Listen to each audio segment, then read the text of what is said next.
लगता कि पीछे से केहू चारी भोंकता। हाय हाय बादल रे हां देखी तोरे गाना गावल। हां कोई सनबा रे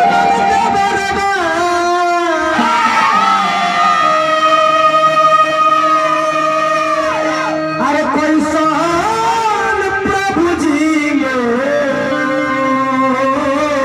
अरे जियो ब्यास अरे रो तारी सिया हो मैया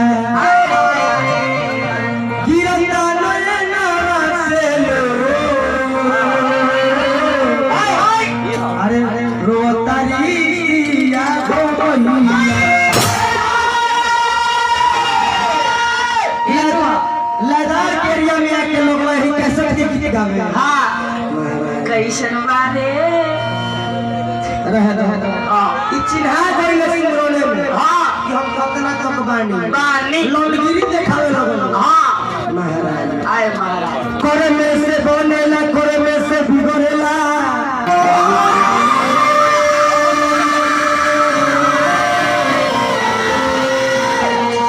करे में से लोग गाड़ी सुनत चले राह में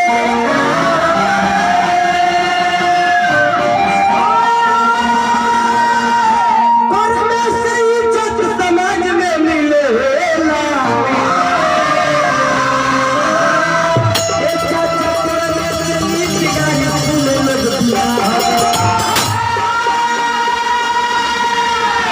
कर में से बाप भाई कर में से भौजाई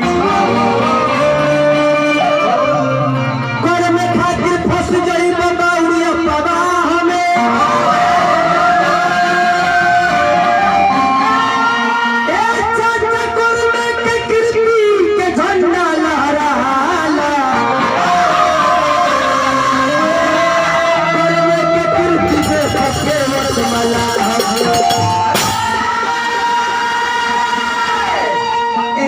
कवि कहले बेसी बोलबो बकलोल कहइबो एगो कवि कहले हां बेसी बोलबो बकलोल कहइबो ओल के चोखा पइबो बनल बाप के बिगड़ल बेटा इतना का बोलबो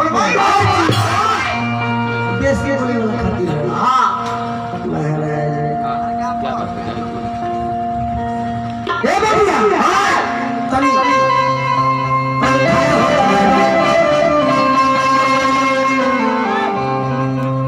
अच्छा पहले ये बताओ कि तारा नाम का हो? रिया। अच्छा ये बताओ कि तारा शादी विवाह भइल बा कि ना? ना तो शादी करो। कौन शादी? ओरिजिनल शादी। हां ई डुप्लीकेट शादी नहीं के करे के ई जतना कुल भद्दार बारे भद्दार हलो भर भात जाए वाला वो बहुत जोरदार भद्दार से नहीं लगावो जिनकर नाम लिखल होले जिनकर भजला से तन तारण हो जाई ए मैडम भजन करो तोड़ गरीबू बुढ़ारी आई जवानी में भजन ना कर बुढ़ारी जब आई तो कोहे के राम कहा जाएगा ला स्टेशन पर ला ए बेटा हां भाव लगल मास्टर 3 बजे भोर हरिया में बहुत तरह की सुमरन में वंदना में हां ना कहल जाला आपने बोले ले बोलने वाले हां मार दे पहले ए मार दे कहीं ए नहीं के सहारा देके अब भाव लागल ए बबुआ अरे काहे के भालुए गोरी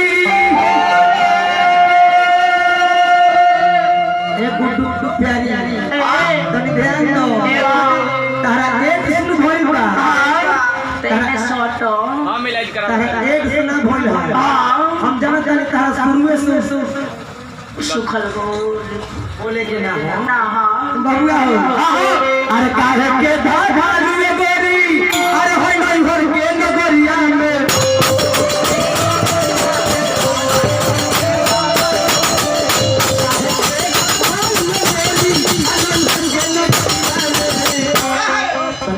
सामने देखो तनी बेंच के सामने उठा दी बस आई कहता है कि पैसा मत दी हम दी हाँ ठीक कहता है हाँ पैसा देवे के बाद तो आनर को दी लानर के दी कोई लड़का छोट बबुआ गांव का दे दी जैसे हम हो हां इनका कहे कि पैसा देता नहीं बोले ई दिन में ईटा ढोके कमा सकते हां जी चिमनी पर ई दिन में ईटा ढोके कमा सकते हां हम तो लड़का बानी हां अभी पढ़त नहीं हां जी सीखत नहीं हां अच्छा इनका के कहे पैसा देता नहीं हां इनका बाबूजी के क्रिया करे के बा ना हो महाराज ये महाराज ए बबुआ काहे के भाभा लिए मेरी अरे हम नहीं हो के नगरिया में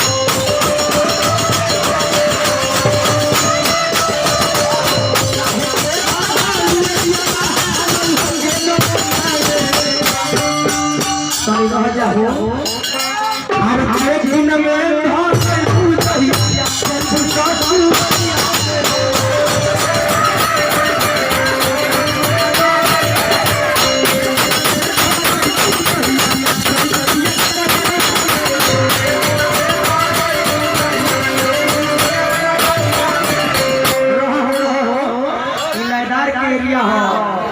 सब जगह जा आ सबसे पहले तनी पैसा पर ध्यान दे तो इलादार के एरिया हो तहर मध्य जिला ना हो करबल रवा ओने के भाषा हो महाराज जालबत हो पानी के लोग होता पानी ई कुली ब्यास हां ए महाराज अरे काहे के भाभा एरिया में अरे नहीं हो के नगरिया में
महाराज आया महाराज इ नाटक गाना बजाना हो हां अच्छा राम गुरुजी हां जी कुंवर जी अतन नाच करे ना हो ना नाच साफ ना नाचे तब मार्केट में बारे काहे कि उनकर गायकी हो उनकर गायकी मजबूत बा उनकर आवाज एकदम पंच बा का जरूरी बा नाचे के ज्यादा लौंडगिरी करे खातिर हम बड़ाई जैसे हां ए महाराज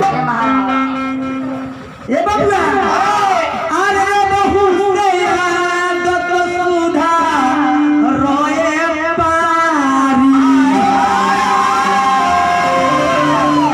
ए पारी ई पारी ना ई प्यारी लियो आए हाय ध्यान दे बबुआ अरे बहु रे याद तो सुधा रोए